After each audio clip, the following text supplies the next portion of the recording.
প্রথমত হচ্ছে কি দেশের বাইরে থেকে যে ইন্টারনেট ব্যান্ডউইথটা আসে সাবমেরিন কেবলের মাধ্যমে, তো সাবমেরিন কেবলের মাধ্যমে আমাদের দুইটা submarine cable operator, submarine cable operator একটা, কিন্তু দুইটা সাবমেরিন কেবল, একটা ল্যান্ডিং স্টেশন হচ্ছিল গিয়ে কক্সবাজারে CME-4 আর দ্বিতীয়টা হচ্ছিল গিয়ে কুয়াকাটাতে CME-5, যেটা অপারেটর হচ্ছিল গিয়ে BSCCL, Bangladesh Submarine Cable Company limited.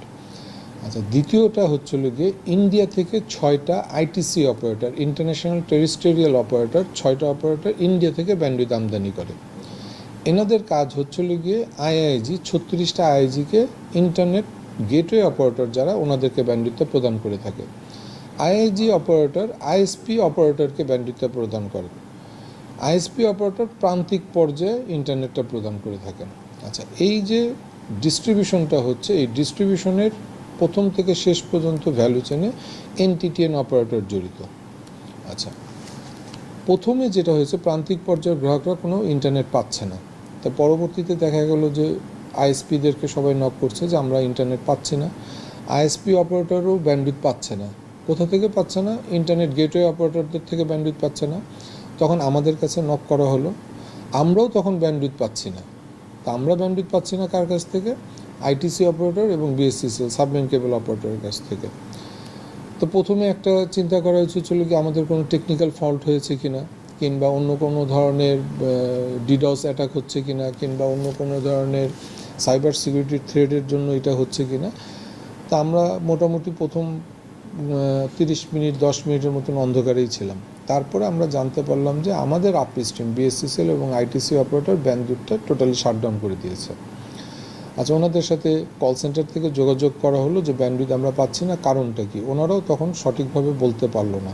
তা আমরা মোটামুটি ইন্ডাস্ট্রিতে যেটা জানতে পেরেছি, অথেন্টিকেটেড আনঅথেন্টিকেটেড বিভিন্ন সোর্সের মাধ্যমে, যেটা সরকারের নির্দেশনায় ইন্টারনেটটা একবারে গোড়া থেকে শাটডাউন করে দেওয়া হয়েছে।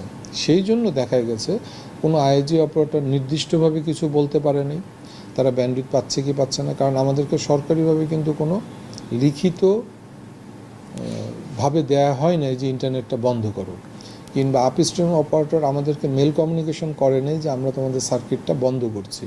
টোটালি শাটডাউন, এবং কবে নাগাদ এটা অন হতে পারে, আদৌ এটা অন হবে কি না, সেই ধরনের কোনো ইনফরমেশন দেয় নেই।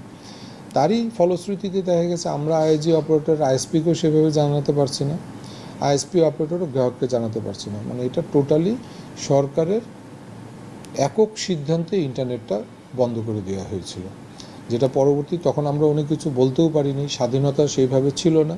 তাই আলহামদুলিল্লাহ এখন তো আমরা অনেক কিছু সাহস করে বলতে পারি নতুন সরকারের জন্য। এটা এককভাবে একক সিদ্ধান্তে ইন্টারনেটটা বন্ধ করা হয়েছিল।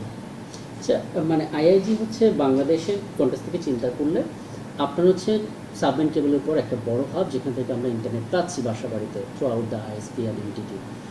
কিন্তু দিন শেষে যখন এরকম একটা মব তৈরি হয়, তখন আপনাদের অবস্থানটা পরিষ্কার করার জন্য কারেন্ট উপদেষ্টাদের সঙ্গে বসতে হয়।